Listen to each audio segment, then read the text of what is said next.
Hey everybody, this is Raymond, and today I want to talk about choosing grace over guilt. And I'm going to get into some scriptures, but have you ever done something that made you feel bad? It's something you cannot change. It's something you can't take back. You may have apologized. You may have repented, but you still find it hard to forgive yourself and put it behind you. Well, today I want to look at someone who had did something awful, but God still used them. And that person is the Apostle Paul. So let's look at the first scripture in 1 Corinthians 15:9 and, 10. 1 Corinthians 15:9. For I am the least of the apostles, who am not worthy to be called an apostle, because I persecuted the church of God. But by the grace of God I am what I am. His grace towards me was not in vain, but I labored more abundantly than they all, and yet not I, but the grace of God which was with me. So Paul was obviously feeling guilty. He said, for I'm the least of the apostles, who am not worthy to be called an apostle, because I persecute the church. So Paul had persecuted the church, and he might have felt guilty, said he ain't even worthy to be called an apostle because he persecuted the church. Then he said, but by the grace of God I am what I am. So he knew it was God's grace. He could have felt guilty for the rest of his life, but he said, but by the grace of God I am what I am. So he chose grace over guilt, and his grace towards me was not in vain. Paul said, God showed me grace, and it was not in vain, but I labored more abundantly than they all, yet not I, but the grace of God which was with me. So Paul, after he had persecuted the church, after he realized he was wrong, and after God showed him grace, Paul went to work. When I say Paul persecuted the church, I mean people actually died. Acts 26:10. This I also did in Jerusalem, and many of the saints I shut up in prison. I received authority from the chief priests, and when they were put to death, I cast my vote against them.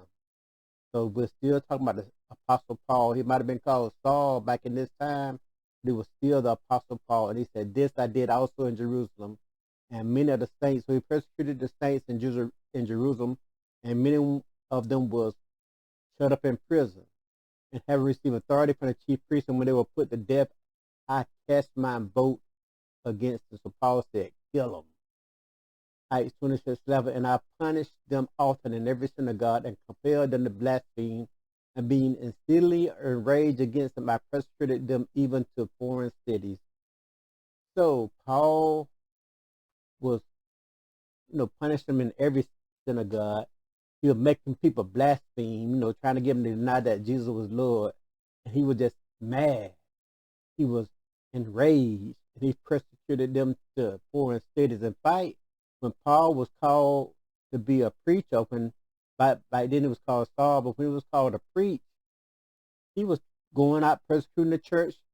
Then let's look at Acts, the 9th chapter. Then Saul, still breathing threats and murder against the disciples of the Lord, went to the high priest and asked letters from him to the synagogue of Damascus, so that if he found any who were of the way, for the men or women, he might bring them bound to Jerusalem. So Paul was breathing out threats and murder against the disciples. He had got the letters. And he said, if I find any of them of the way, which was any Christians, I don't care if they men or women, he going to bring them bound to Jerusalem. Acts 9:3. And as he journeyed, he came near Damascus, and suddenly a light shone round him from heaven.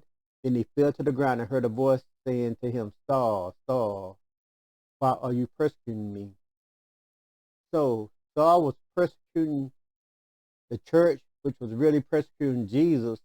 And as he was persecuting the church and persecuting Jesus, that's when God called, in the midst of his mess, I will call it, in the midst of him being wrong, that is when God called him. So I read these verses to show why we should choose grace. After God called him, Paul could have had a pity party. Paul, well, he felt unworthy because that was in the first verse I read. But Paul just could have, sit down, guilt trapped you, but grace frees you. So if grace will make you feel free to do things. So if you ever been around someone who really felt guilty, you'll see that sometimes it's just hard to get them motivated. Every time you think they'll make a process, when they think about what they did, they'll right back in the place where they started. Some may even turn to alcohol or drugs or any and stuff like that to try to deal with the guilt or try to deal with the pain.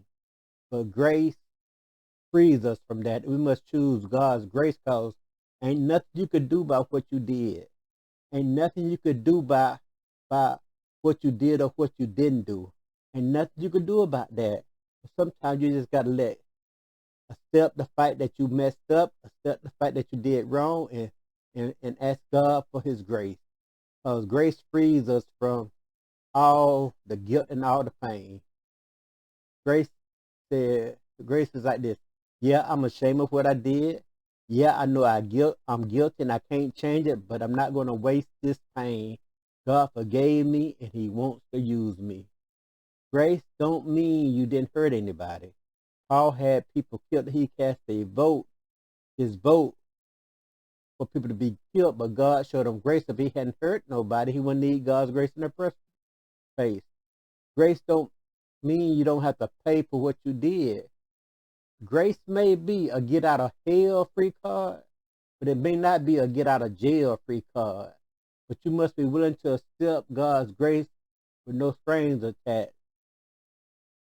Even if you're in jail, God can show you His love and grace by using you wherever you are. And some people who are in jail say, I deserve to be here. I did it. I'm guilty.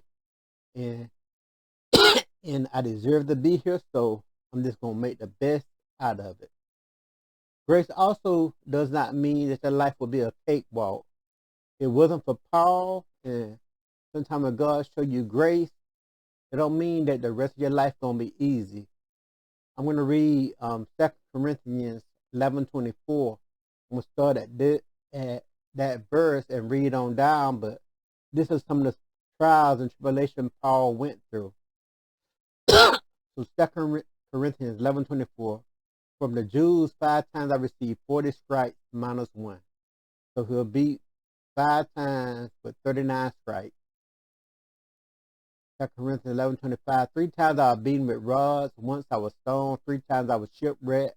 A night and a day I have been in the deep. This was after God showed them grace. 2 Corinthians 11:26. And journeys often, and perils of water, and perils of robbers, and perils of my own countrymen, and perils of the Gentiles, and perils in the city, and perils in the wilderness, and perils in the sea, and perils among false brethren, in weariness, and toil, and sleeplessness, often in hunger, and thirst, and fast, and often in cold and nakedness. Besides the other things will come upon me daily, my deep concern for all the churches. So this is all the stuff Paul was going through after God showed him his grace. Like I said, he was beaten 39 times. He was beaten with rods. He was stoned. He was shipwrecked.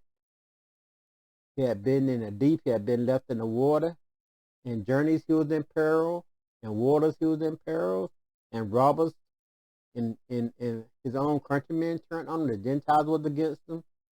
He went to some cities and had to flee for his life. He was in perils in the wilderness, in the sea, and among false brothers. He was weary. He had sleepless nights. Sometimes he was hungry.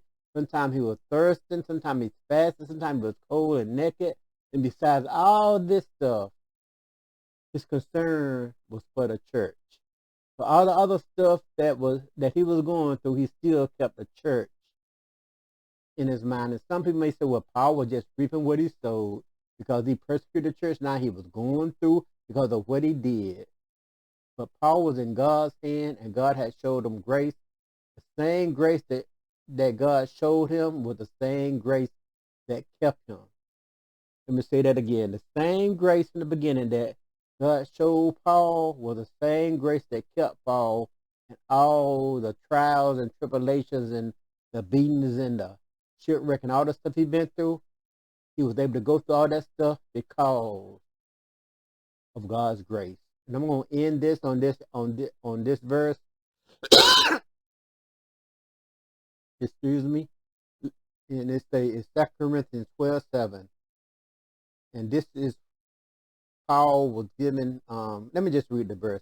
And least I should be exalted above measure by the abundance of the revelation. A thorn in the flesh was given to me, a messenger of Satan to buffet me. Least I be exalted above measure. So after all that stuff Paul was going through, he still had a thorn in his flesh. Some people may speculate that something was wrong with his eyes, but it was something that something else he had to deal with. And he said it was a measurement for Satan to buffet him, because God didn't want him to be exalted above measure because of all the revelations he had. But 2 Corinthians 12:8, concerning this thing, I pleaded with the Lord 3 times that it might depart from me. So Paul prayed over this. Whatever it was, Paul prayed over it, that would depart from him. In 2 Corinthians 12:9, and he said to me, my grace is sufficient for you. My strength is made perfect in weakness. Therefore, most gladly, I would rather boast in my infirmities, that the power of Christ may rest upon me. He didn't say, well, I'm not showing you no grace. God said, my grace is sufficient. My strength is made perfect in weakness. Then Paul said, therefore, most gladly, I would rather boast in my weakness or in my infirmities, that the power of Christ may rest upon me. And 2 Corinthians 12:10 is the verse that take the cake, that show you how good God's grace is. Therefore, I take pleasures in infirmities. Paul took pleasures in infirmities and reproach and needs and persecution and distress for Christ's sake. For when I'm weak, then I am strong. Wow, that is awesome. I'm going to read 2 Corinthians 12:10 again. Therefore, I take pleasures in infirmity because of God's grace, and reproaches and needs and persecution and distress for Christ's sake. For God's grace is sufficient. For when I'm weak, then I am strong. So we got to choose grace over guilt, because when you choose grace, even when you're weak, even when you're going through, God's grace going to carry you through everything you have to go through. And you could be like the Apostle Paul, come out as pure gold. But when you choose guilt, all you're going to do is have a pity party, not want to do nothing. Every time you think about what you did, you're going to feel bad. You're going to, you're going to be in a state of misery, is the best way I describe it. Guilty over something you cannot change. Guilty over something you cannot do nothing about. So we must choose God's grace. We must choose God's grace over guilt. Y'all have a blessed day.